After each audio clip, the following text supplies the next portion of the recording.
Hello, in this video I'm gonna show you how to hide apps on iPhone on iOS 26.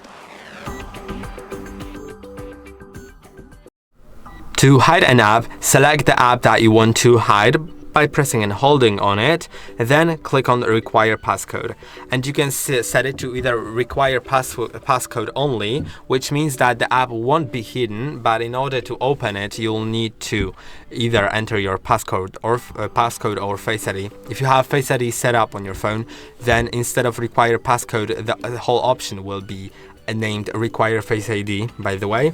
Or you can click on hide and require password, which I'm gonna do.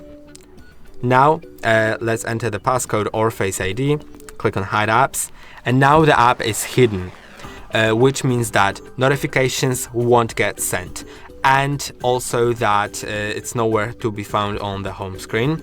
Also, in the settings of the iPhone, everywhere, like for example in the apps here, it won't be shown until you scroll all the way down to hidden apps and unlock the hidden apps with the passcode or Face ID.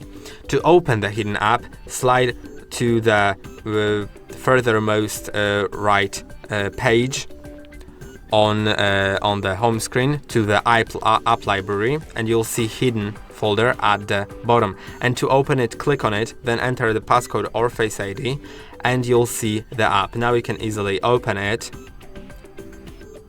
and once you exit it, you can see it's hidden again. Or also, if you open it but lock the screen and unlock it, then it should technically be also hidden. Yes, it is.